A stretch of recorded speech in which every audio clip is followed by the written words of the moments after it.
हमारी संस्कृति, हमारी पहचान। यज्ञ, योग, आयुर्वेद सदा रहे हमारे साथ। भारत के प्राचीन ग्रंथों एवं आधुनिक विज्ञान का दिव्य संगम, यज्ञ महिमा।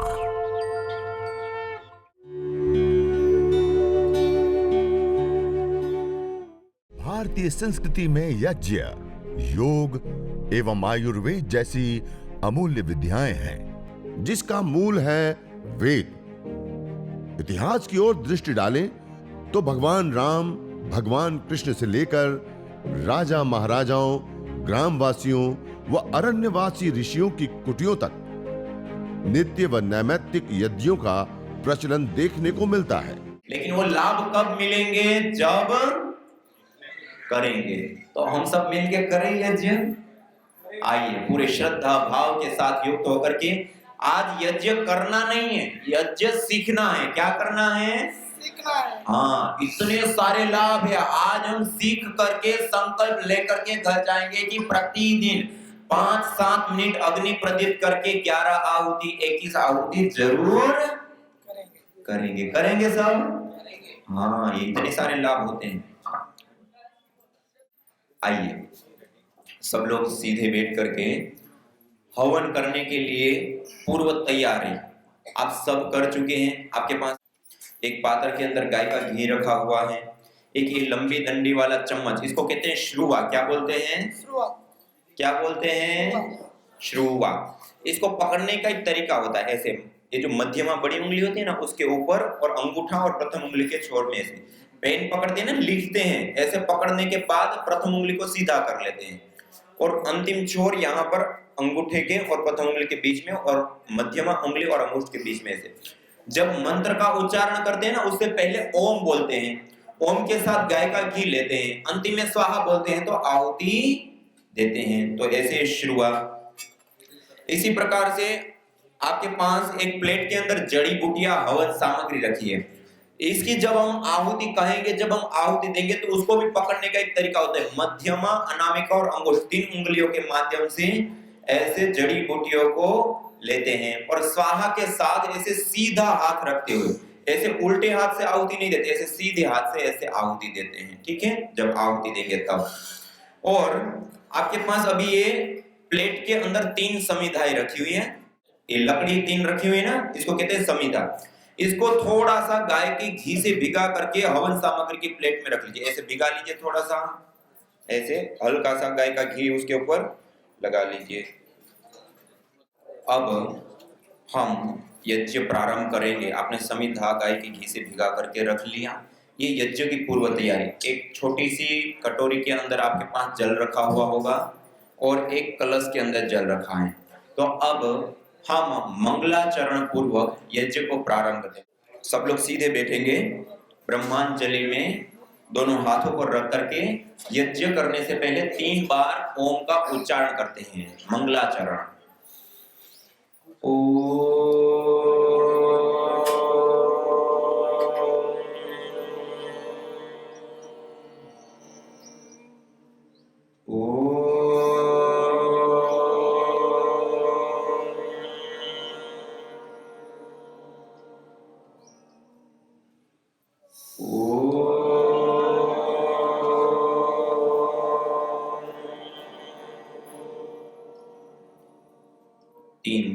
ओंकार का उद्घोष करने के बाद अब आपके पास जो छोटी कटोरी है ना, उसमें जल रखा है, उससे दाएं हाथ की अंजलि में, राइट हैंड में जल लेंगे। కుడి చేతిలో నీళ్లు తీసుకోవాలి। అందరూ కూడా కొన్ని మాత్రమే కుడి చేతిలో కొన్ని నీళ్లు। స్వామీజీ మహారాజ్ మంత్రము ఉచ్చరిస్తారు, స్వహ అని ప్రతి ఒక్కరు ఉచ్చరించాలి। స్వామీజీ మహారాజ్ మంత్రం ఉచ్చారణ తర్వాత స్వహ అంటారు, అప్పుడు నీళ్ళని తాగాలి। ఓం అమృతోపస్తరణమసి స్వాహా। మళ్ళీ ఒకసారి నీళ్ళు తీసుకోవాలి, కొన్ని కుడి చేతిలో। ఓం అమృతాభిధానమసి స్వాహా। మళ్ళీ ఒకసారి చివరిసారిగా కొన్ని మాట్లాడకుండా కేవలం గురువు గారి యొక్క మాటలు మాత్రమే వినాలి। ఓం సత్యం యశ శ్రీర్మై శ్రీ శ్రయతాం स्वाहा। ఇప్పుడు ఆ చేతిని కొంచెం శుభ్రం చేసుకోవాలి, ఎంగిలేంది కాబట్టి కొంచెం నీళ్ళు తీసుకొని కడుక్కోవాలి. ఇప్పుడు ఎడమ చేతిలో కొన్ని నీళ్ళు తీసుకోవాలి. అంగ స్పర్శ మంత్రములు. ఓం వాంగ్మహాస్యస్తు, ఓం నసోర్మే ప్రాణవస్తు, ఓం అక్ష్ణోర్మే చక్షురస్తు, కుడి కన్ను ఎడమ కన్ను. ఓం కర్ణయోర్మే శ్రోత్రమస్తు, కుడి చెవులు ఎడమ చెవులు. ఓం బాహోర్మే బలమస్తు, కుడి భుజాలు ఎడమ భుజాలు. ఓం ఊర్వోర్మ ఓజస్సు, కుడి మొకాళ్ళు ఎడమ మొకాళ్ళు. ఓం అరిష్టాని మేంగాని తనుస్తన్వా మే సహసంతు. ఈ విధంగా మన శరీరంలో ఉన్నటువంటి అన్ని భాగాలు కూడా ఆరోగ్యంగా ఉండాలని చెప్పేసి మనం అంగస్పర్శం చేశాం. अंग स्पर्श करने के बाद अब सब लोग हाथ जोड़ करके सीधे बैठ करके हम वेद मंत्र का पाठ करते हुए परमपिता परमात्मा की स्तुति प्रार्थना और उपासना करेंगे। सब लोग हाथ जोड़ करके सीधे बैठ करके पूरे श्रद्धा भाव के साथ युक्त होकर के अथ ईश्वर स्तुति प्रार्थनोपासना। ओम विश्वानि देव सवितर्दुरितानि परासुवा, यद्भद्रं तन्न आसुवा। ओम हिरण्यगर्भः समवर्तताग्रे भूतस्य जातः पतिरेक आसीत्, सदा धार पृथिवीं द्यामुते मां कस्मै देवाय हविषा विधेम। ओम य आत्मदा बलदा यस्य विश्व उपासते प्रसिसंयस्य देवाः, यस्य छायामृतं यस्य मृत्युः कस्मै देवाय हविषा विधेम।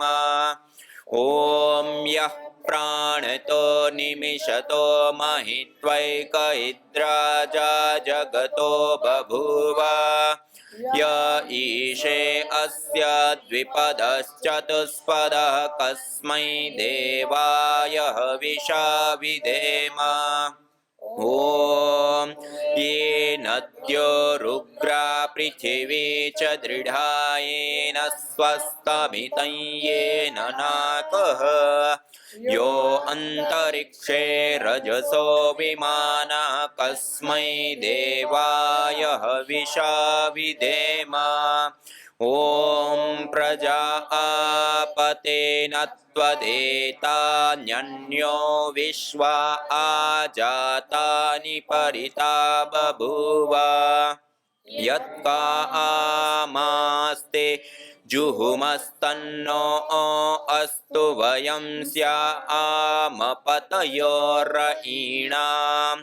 ओम स नो बन्धुर्जनिता सविधाता धामानि वेद भुवनानि विश्वा, यत्र देवा अमृतमानशाना तृतीये धामन्नद्येरयन्त। ओम अग्नेनय सुपथाराये अस्मान् विश्वानि देव वयुनानि विद्वान्, युयोध्यस्मज्जुहुराणमेनो भूयिष्ठान्ते नमौक्तिं विधेम। इतीश्वरस्तुते प्रार्थनोपासना। ईश्वर स्तुति प्रार्थना उपासना पूर्वक अब हम जो आपके पास में हवन कुंड के पास में दीपक रखा है, अगले मंत्र के उच्चारण के दौरान हम दीप प्रज्वलित करेंगे। ओम भूर्भुवः स्वः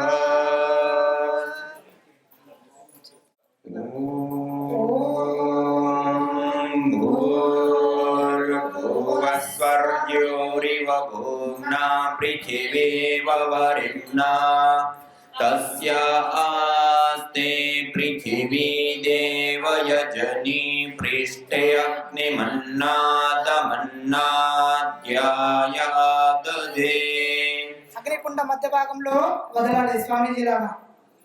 మధ్యలో కుడుక ఉంది, ఆ కుడుక మీద పడే విధంగా. కేవలం కార్యం మాత్రమే జరగాలి, పెదవులు కదలకుండా.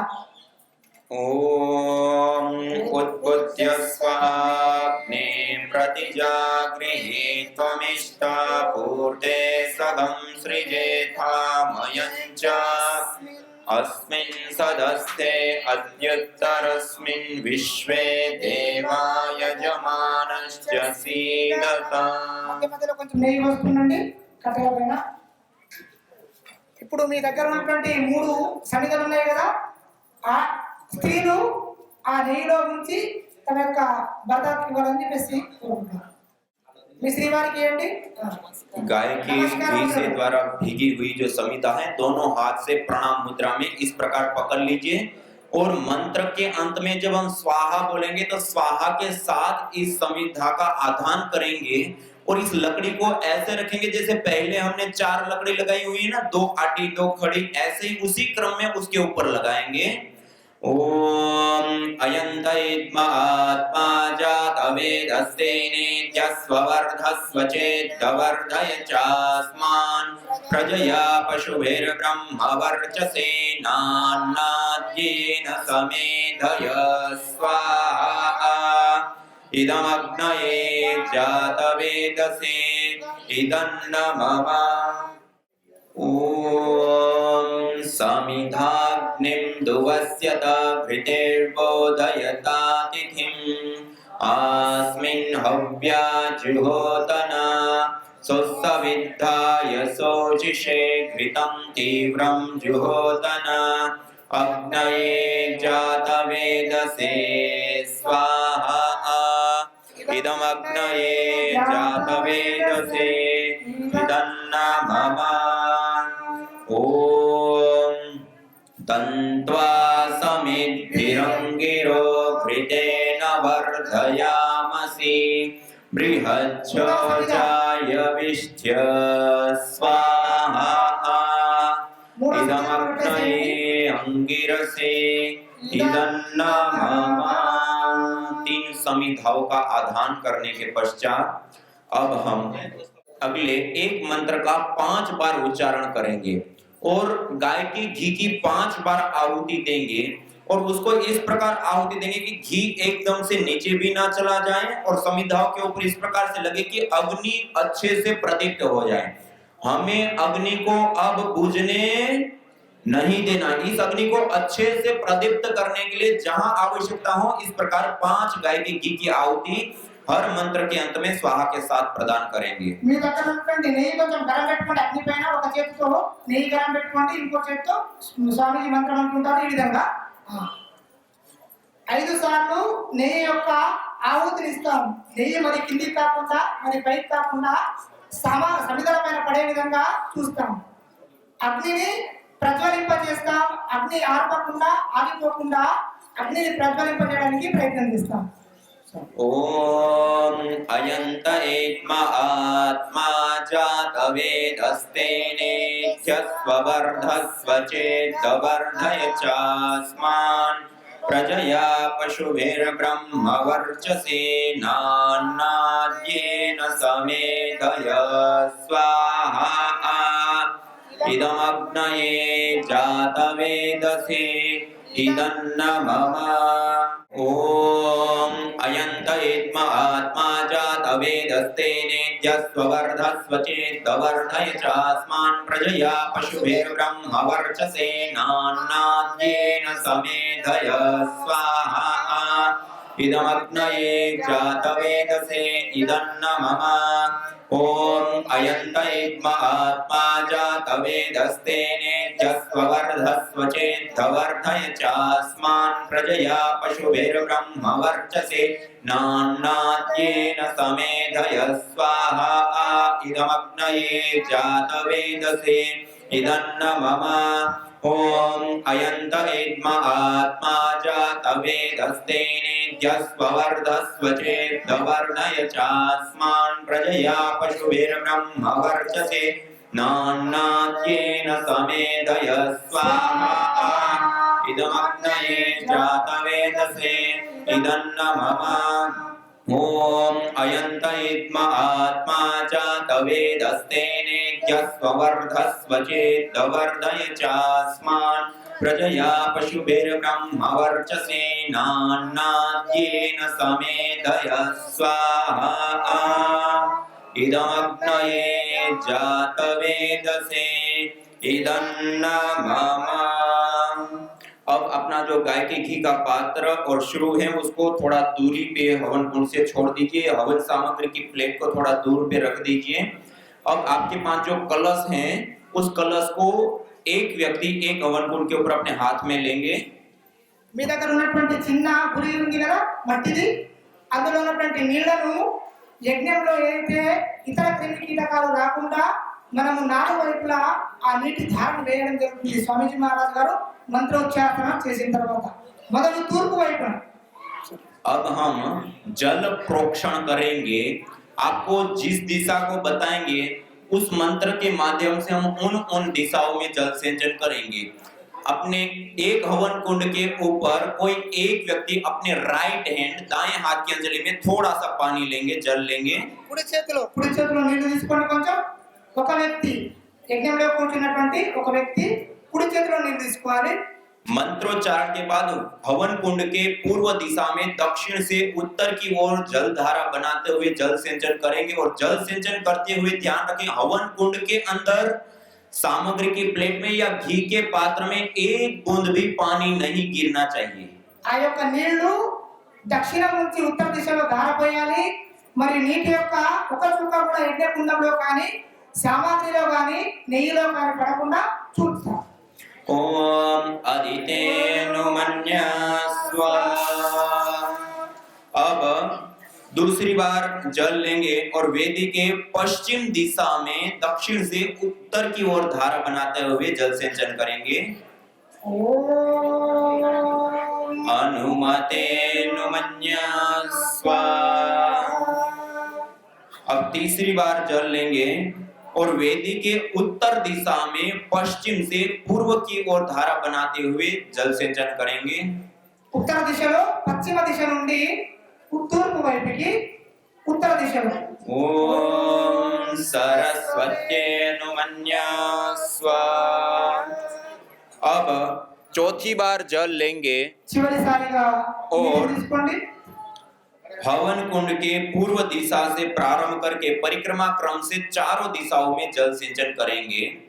ओम देव सविता प्रसुवयज्ञं पतिं भगाय दिव्यो गंधर्वः केतपो केतं नः पुनातु वाचस्पतिर्वाचन्नः स्वदतु। न होता प्रदूषण और रोगों का वार, करते यदि यज्ञ योग पेड़ पौधों का विस्तार। यज्ञ योग पेड़ पौधों का विस्तार। यज्ञ शिष्टा सिनः संतो मुच्यन्ते सर्वकिल्बिषैः।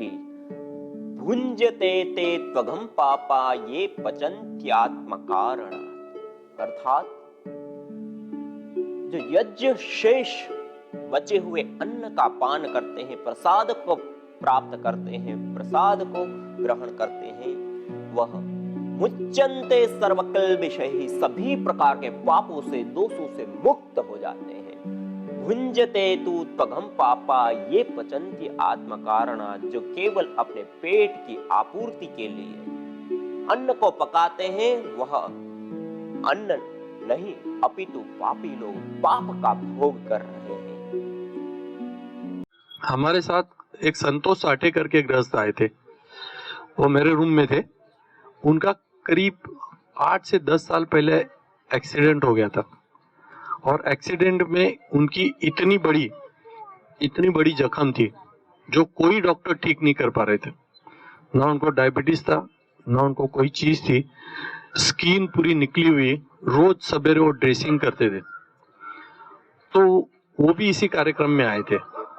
हाँ, घाव देखा नहीं जाता था। ओके।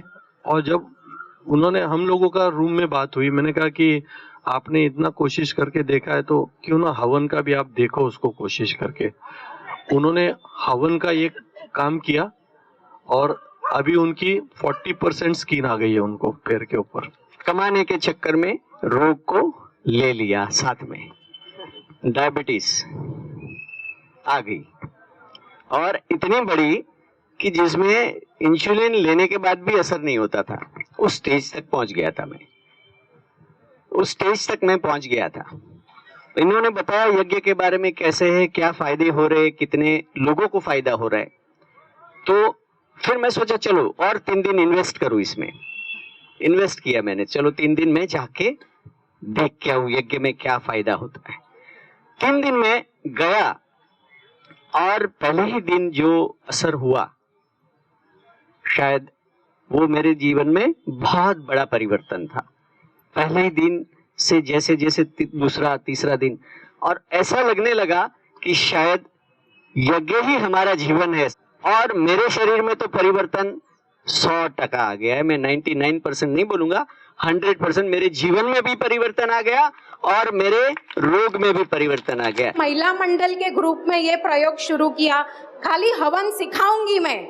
धीरे धीरे सिखाने के बाद जो घी का लेपन हम लगाते थे उसमें 40 to 50% लेडीज लोग का नी पेन दूर हो गया है।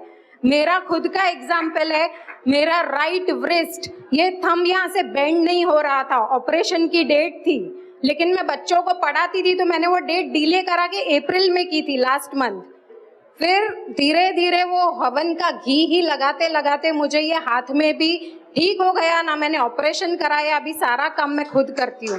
मैं ट्यूशन्स लेती हूँ बच्चों को। सर्दी खांसी जब होती है मैं उनके पेरेंट्स को वही बोलती हूँ, आप कोई डॉक्टर के पास मत जाइए, मैं घर पे हवन करती हूँ, उसी में उनको बिठा के मैं उनका इलाज करूंगी। आज वो बच्चे लोग मम्मी पापा को नहीं बोलते, मम्मी को बोलेंगे आम्ही टीचर कडे जाणार, आमची टीचर आम्हाला स्वस्थ करून देते। और मैं खाली हवन करा के गायत्री मंत्र का उनको मंत्र सिखा के, नीलगिरी लास्ट में और गूगल डाल के जो धुआं उठता है उसमें लंबी लंबी ब्रीदिंग कराती हूँ और उससे उनका आज लंग्स प्रॉब्लम है, जो भी सर्दी खोखला है सब दूर हो चुका है। और मैं हमेशा हमारे यहाँ मंदिर में अमावस्या को हमेशा 5 बजे यज्ञ हर महीने कराती हूँ मैं, और उससे बहुत जन को फायदा हुआ है। और अब इतना समझिए, जब मुझे इतना फायदा हुआ, इतने बड़े बड़े एग्जाम्पल्स हैं हमारे सामने, तो आप क्यों ना ये प्रयोग करें। यज्ञ भारतीय संस्कृति की मुकुट मणि है, प्रतीक है, मूल है। मानव जीवन के हर पहलू के साथ यज्ञ जुड़ा हुआ है, चाहे वह संस्कार, चाहे पूजा पाठ या फिर पर्व से लेकर हर शुभ अशुभ अवसरों में भी यज्ञ करने की सार्वभौमिक, वैज्ञानिक एवं पंथ निरपेक्ष पावनी परंपरा रही है। आइए हम संकल्प लें, संसार के श्रेष्ठतम कर्म यज्ञ को अपनाएं। पिंड और ब्रह्मांड में संतुलन कायम करने वाले यज्ञ को अपने जीवन का अभिन्न अंग बनाएं एवं प्रकृति मां के प्रति अपने ऋणों को अदा करें। विश्व स्वास्थ्य का एक नारा, यज्ञ से होगा जग उजियारा।